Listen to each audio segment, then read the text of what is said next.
Gopalpur on C. উড়িষ্যার গঞ্জাম জেলার একটি নির্জন সৈকত শহর। নির্জন সৈকত শহর বলার সাথে সাথে আপনি গোপালপুরকে একটি অবহেলিত সৈকত শহরও বলতে পারেন। ইচ্ছেডানা পরিবারের তরফ থেকে এই ভিডিওতে আপনাদের সামনে গোপালপুর অন সির ব্যাপারে যাবতীয় তথ্য তুলে ধরছি। এই শহরের ভালো লাগা ও এই শহরের খারাপ লাগা সবই আসবে আপনাদের সামনে এই ভিডিওতে। এই ভিডিওটা পুরো দেখতে থাকুন। এখানে আপনি জানতে পারবেন যে গোপালপুর অন সি কীভাবে যাবেন, কখন যাবেন, কোথায় থাকবেন, কি কি দেখবেন, কি খাবেন, কীরকম খরচ হতে পারে, সব কিছু আছে এই এক ভিডিওতে। শুরু করার আগে আপনাদের কাছে অনুরোধ রইল সাবস্ক্রাইব করার। আপনাদের ভালোবাসা আমাদের আশীর্বাদ। আরও একটা অনুরোধ, ভিডিওটা একবারও না কেটে একবারও না স্কিপ করে আপনারা পুরোটা দেখুন। আশা করি আপনাদের ভালো লাগবে। আসুন এবারে শুরু করি। প্রথমেই বলে রাখি, যারা শহরের কোলাহল থেকে একটু দূরে নির্জনে সময় কাটাতে চাইছেন, এই ভিডিও তাদের জন্য। অন্যরা ভালোবেসে দেখুন। প্রথমে কিভাবে যাবেন। গোপালপুর অন সি যেতে গেলে সব থেকে সহজ উপায় হলো ট্রেনে। ট্রেনে করে আপনি ব্রহ্মপুর স্টেশনে নামুন। দেশের বিভিন্ন এলাকা থেকে ব্রহ্মপুরে সরাসরি যোগাযোগ আছে। খুব ভালো হয় যদি সকালে পৌঁছানোর কোনো ট্রেন ধরেন। হাওড়া থেকে সেরা দুটো ট্রেন হলো 12839 হাওড়া চেন্নাই মেল ও 12863 ইয়াশবন্তপুর এক্সপ্রেস। আমরা 12863 ইয়াশবন্তপুর ধরেই গেছিলাম। ব্রহ্মপুর স্টেশনে নেমে প্রচুর অটো আছে গোপালপুর অন সি যাওয়ার জন্য। ম্যাক্সিমাম 5 জন যাবে। ভাড়া পড়বে 350 থেকে 400 টাকা। অবশ্যই দরাদরি করে নেবেন। আর গোপালপুর অন সি ঢুকতে গেলে 20 টাকা পার্কিং নেবে প্রতি অটোতে। আমাদের থেকে 400 টাকা নিয়েছিল আর 20 টাকা পার্কিংয়ের জন্য নিয়েছিল। কখন যাবেন? এই প্রশ্নের উত্তরে এটাই বলার যে গোপালপুর যেহেতু সমুদ্র সৈকত শহর, তাই সারা বছর জুড়ে যাওয়া যায়। তবে গরমের কারণে এপ্রিল থেকে আগস্ট না যাওয়াই ভালো। আমরা গেছিলাম 30শে মার্চ থেকে 2রা এপ্রিল। কোথায় থাকবেন? থাকার জন্য গোপালপুরে খুব বেশি হোটেল নেই। কেউ এখানকার পরিবেশ পুরীর সাথে কোনোভাবেই মেলাতে যাবেন না। মাঝারি মানের মধ্যে কয়েকটি হোটেল আছে, যেগুলি হলো motel mermaid, hotel ocean inn, hotel sea pearl, hotel Kalinga, hotel seaside bridge. আপাতত এই হোটেলগুলি সমুদ্রের সবথেকে কাছাকাছি। সবথেকে ভালো ভিউ পাবেন হোটেল সিসাইড ব্রিজ থেকে ও হোটেল সি পার্ল থেকে। সব হোটেলের ভাড়া মোটামুটি 1200 থেকে 1600 টাকা নন এসি, 1500 থেকে 2200 টাকা এসি ডবল বেডরুম। সব কিছুই দরাদরি সাপেক্ষ। আমাদের মতে সিঙ্গেল ফ্যামিলি গেলে আগে থেকে রুম বুক করে যাওয়ার দরকার নেই, কারণ জায়গাটা বড়ই নির্জন। আর শনিবার বা লোকাল ছুটির দিন ছাড়া বোধহয় লোকের ভিড়ও থাকে না। আমরা সিনিয়র সিটিজেন নিয়ে 6টা ফ্যামিলি গেছিলাম, তাই আগে থেকে বুক করে গেছি। আমরা ছিলাম মোটেল মারমেডে। ডবল বেডরুম নন এসি 1600 টাকা করে পড়েছে। নন এসি ট্রিপল বেডরুম 2000 টাকা পড়েছে। নন এসি রুমগুলি সি ফেসিং আর এসি রুমগুলি সি ফেসিং নয়। এখন অবশ্য কোনো হোটেলেই খাওয়ার ব্যবস্থা নেই, তাই যাওয়ার আগে, বুকিং করার আগে এই ব্যাপারে অবশ্যই কথা বলে নেবেন।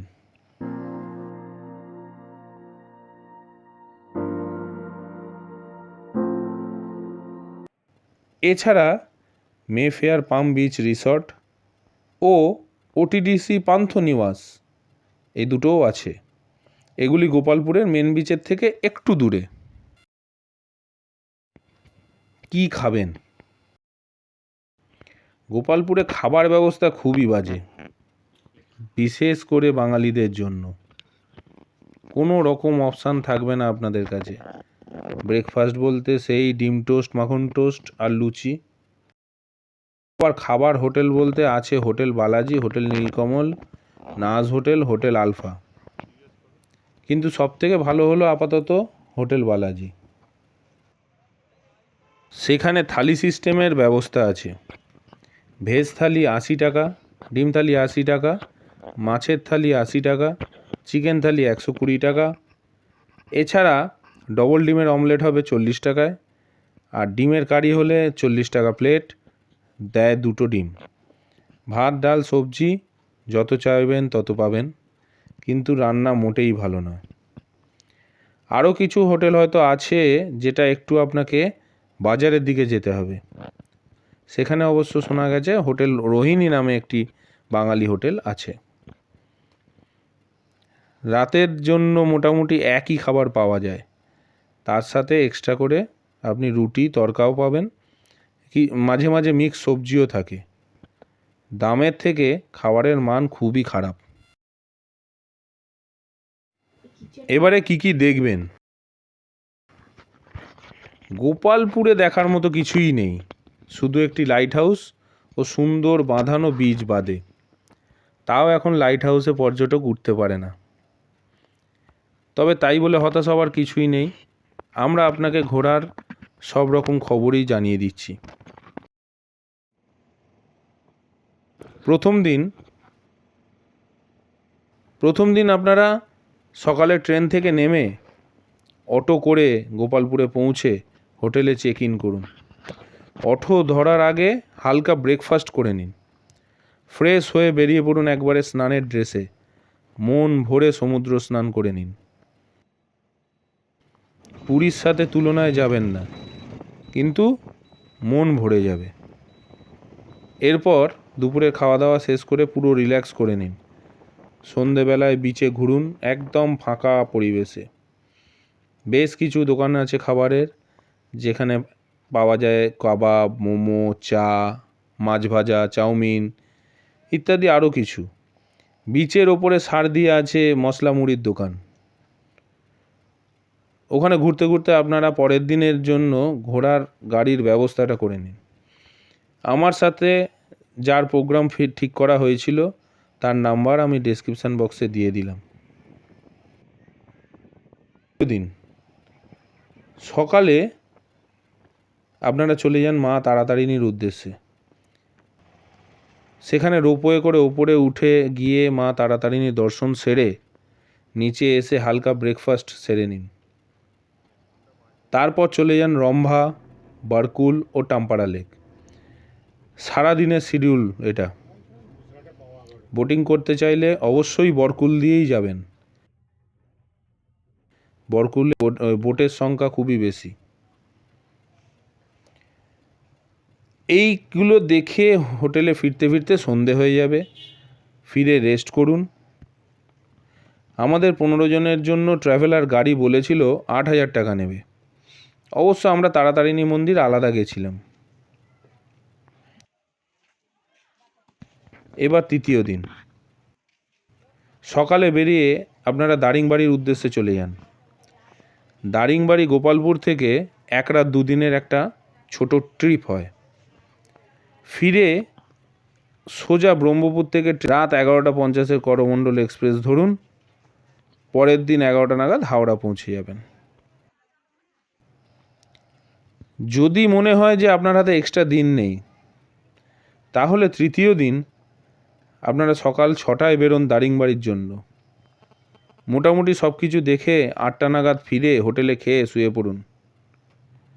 পরের দিন সকাল 7:30, 9:30, 12:30 নাগাদ 3টে ট্রেন আছে, যেগুলি হাওড়া পৌঁছে দেবে সেই দিনই।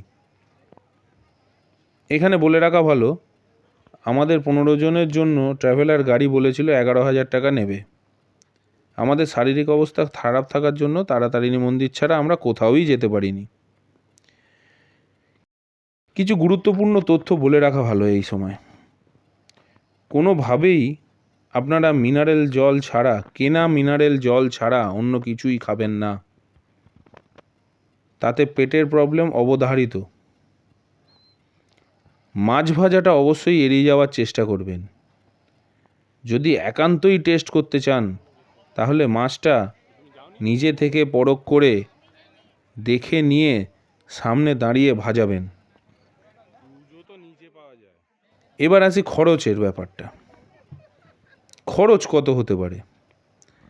আমরা 15 জনের ফ্যামিলি গেছিলাম, গাড়ি ভাড়া তাই জন্য 15 জনেই ভাগ হয়েছে। তাতে আমরা দেখেছি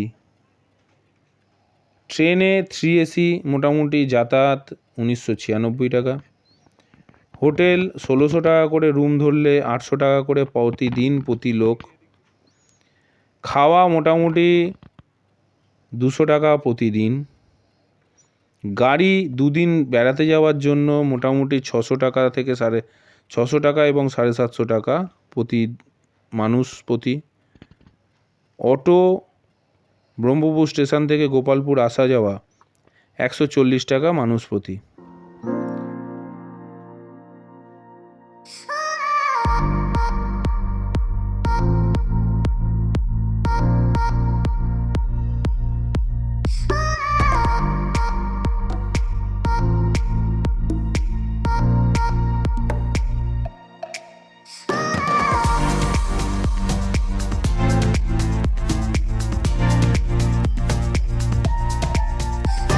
আশা করছি এই তথ্যগুলো গোপালপুর বেড়ানোর জন্য আপনাদের খুবই সাহায্য করবে।